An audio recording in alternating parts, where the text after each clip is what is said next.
So I'm a child abuse pediatrician, and people call me when they think a kid has been hurt by someone. A child abuse pediatrician is a pediatrician who evaluates children whenever someone has a concern for some form of child maltreatment.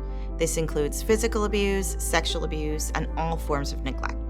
Because we're pediatricians, the social history is really important because that really affects a child's life.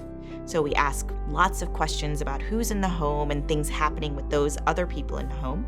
Then we do a physical exam, head to toe, looking at all of the skin, all of the body parts. Whenever there's a concern for child maltreatment from the medical team, we do labs and imaging to determine if there's an underlying medical problem or something else that might explain what's going on. If we don't have anything, then we have to call Child Protective Services, and in some cases, we have to call law enforcement. When that happens, then the family's lives are sort of invaded.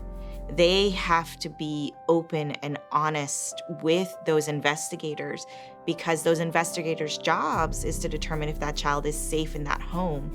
And the only way to truly know that is to gather all this very personal information from those family members. I wish people realized how much we care about children and families and how much we want to walk in a room and find out this is an accident. We don't want to call Child Protective Services.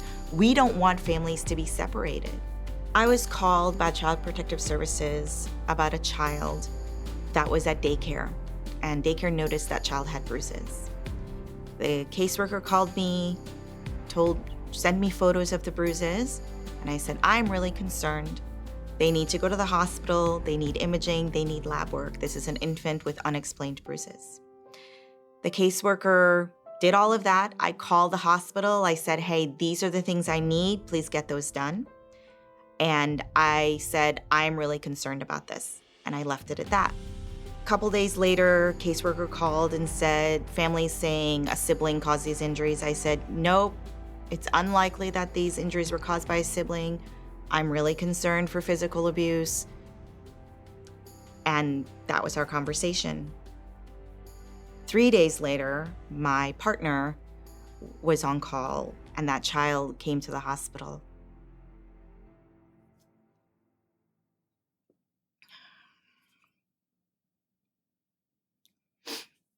And he died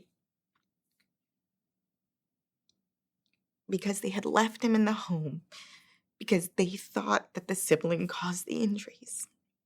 And the whole time I was just,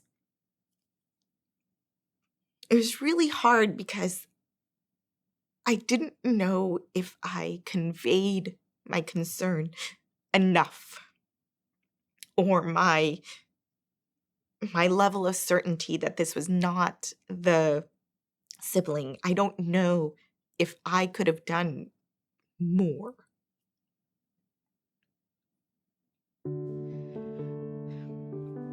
Even though this is a really difficult job, what keeps me going every day is remembering the impact we can make on a family and their lives.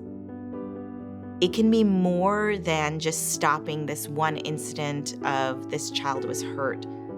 We have this opportunity to provide this family with resources and with education so that they can raise a really healthy, productive citizen that will go out there and make a difference in the world.